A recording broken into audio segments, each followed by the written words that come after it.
Quand les tambours de l'Est résonnent à Antananarivo, c'est tout l'ordre colonial qui vacille. Madagascar ne négocie plus son avenir, elle le redessine. Une poignée de main à Antananarivo. Un frisson à Paris. Ce jour-là, Madagascar a changé de camp. Et l'histoire a changé de rythme. Madagascar ne murmure plus. Elle rugit. Et dans ce rugissement, c'est la voix d'un peuple qui choisit la souveraineté, la justice et une nouvelle alliance stratégique. Ce que Paris craignait depuis des décennies est désormais gravé dans l'histoire. La Russie entre en scène et l'océan Indien change de tempo. Une alliance qui redessine les cartes du pouvoir, le 21 octobre 2025. Un événement a fait trembler les fondations diplomatiques de l'Élysée. L'ambassadeur russe Andrei Andreev a été reçu par le président de Transition Michael Randrianirina à Antananarivo. Ce n'était pas une simple poignée de main. C'était le sceau d'une refondation géopolitique. La Russie ne vient pas en spectatrice. Elle s'installe en partenaire stratégique, prête à accompagner Madagascar dans la reconstruction de son État, dans la sécurisation de ses ressources et dans la formation de ses élites. Ce n'est pas une visite, c'est une vision. Ce n'est pas une alliance, c'est une ascension. Ce que Paris appelait coopération, Madagascar l'appelle domination. Ce que Moscou propose, c'est une alliance. Et cette fois, le Sud parle d'égal à égal. La fin d'un cycle post-colonial, le début d'une souveraineté assumée. Les rues d'Antananarivo ont parlé avant les chancelleries. La jeunesse malgache, portée par la génération Z, a lancé un cri d'émancipation. Elle ne réclame pas des réformes, elle exige une rupture. Une rupture avec les contrats coloniaux, avec les dépendances économiques, avec les récits imposés. Ce n'est pas une révolte, c'est une renaissance. Ce n'est pas un rejet, c'est une reconquête. Sous les baobabs, une nouvelle ère s'écrit. Madagascar ne cherche plus l'approbation. Elle trace sa voie, avec la Russie comme témoin de son réveil. Un soulèvement populaire devenu levier diplomatique. Tout a commencé par des manifestations massives, menées par une jeunesse consciente, déterminée et prête à défendre sa dignité. L'ambassade française est devenue le symbole d'un système à bout de souffle. Les slogans n'étaient pas des cris de colère, mais des appels à la justice. Quand le peuple se lève, les empires s'inclinent. Quand la jeunesse parle, l'histoire écoute. L'océan Indien se réveille, le ton est donné. Le temps des tutelles est terminé. Le vent de la liberté se lève sur l'océan Indien, et cette fois, rien ne pourra l'arrêter. Ce que Paris craignait, depuis plus d'un demi-siècle, est en train de se produire sous ses yeux. Madagascar se redresse, se libère, et choisit son destin. Un nouveau chapitre s'ouvre, écrit à l'encre rouge et blanche de la coopération russo-malgache. La fin d'une ère, le début d'une souveraineté retrouvée. Pendant des décennies, l'influence française a plané sur Madagascar comme une ombre faite de dépendance économique, de contrats inégaux et de promesses jamais tenues. Mais aujourd'hui, le peuple malgache dit assez. Dans les rues d'Antananarivo, les voix de la jeunesse s'élèvent, fières, déterminées.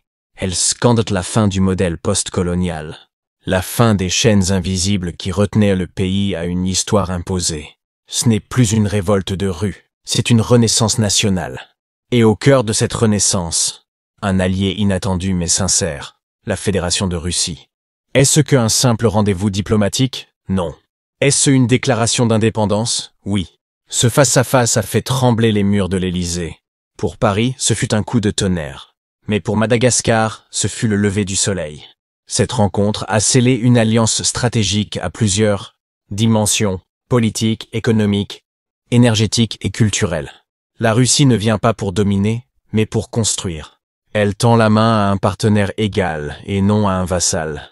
C'est cela, la vraie coopération du XXIe siècle. Une alliance qui redéfinit les équilibres régionaux. Cette alliance marque le début d'un nouvel ordre dans l'océan Indien. D'un côté, un peuple en quête de souveraineté. De l'autre, une puissance mondiale prête à soutenir ce réveil. Moscou et Antananarivo unissent leurs forces non pour défier le monde, mais pour affirmer un droit, celui de choisir librement leurs partenaires, leurs priorités et leur avenir.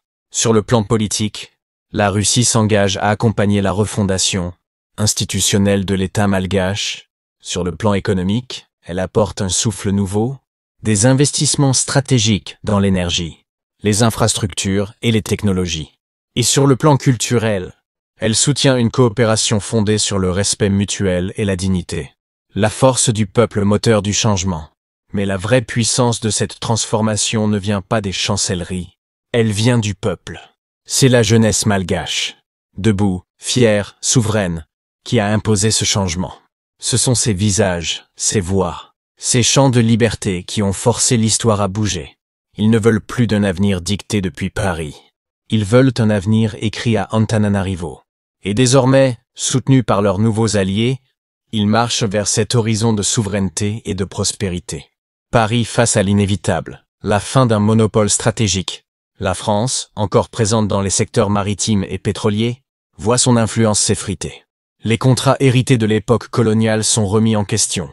Ce n'est plus une contestation, c'est une reprogrammation. Madagascar ne veut plus être un pion, elle veut être un acteur. Ce n'est plus la France qui écrit l'histoire, c'est Madagascar qui tient la plume. Une coopération multidimensionnelle, sécurité, économie, formation. La Russie ne propose pas une simple aide, elle offre une stratégie. Sécurité nationale, développement économique, bourse d'études, formation technique. Chaque axe de coopération est pensé pour renforcer la souveraineté malgache. Ce n'est pas une main tendue, c'est une architecture d'avenir. Madagascar, nouveau pivot de l'océan Indien. Ce rapprochement russo-malgache n'est pas un épisode isolé. C'est le début d'un basculement régional. À quelques kilomètres de la Réunion, territoire français, une nouvelle dynamique s'installe. Madagascar devient un pivot, un modèle, un signal. L'océan Indien ne sera plus un lac français. Il devient un théâtre de souveraineté partagée. Conclusion, le retour de la dignité. Ce n'est pas une rupture, c'est une renaissance. Ce n'est pas une guerre d'influence. C'est une réappropriation du destin national. Madagascar ne tourne pas le dos à l'histoire. Elle en écrit un nouveau chapitre. Un chapitre où la dignité remplace la dépendance. Un chapitre où la coopération l'emporte sur la soumission. Et dans ce grand livre du renouveau africain, une phrase résonne déjà dans tout l'océan Indien. Madagascar se relève, libre, souveraine, et debout face au monde. Et pour Paris, l'insomnie commence. Pour l'Afrique, le jour se lève.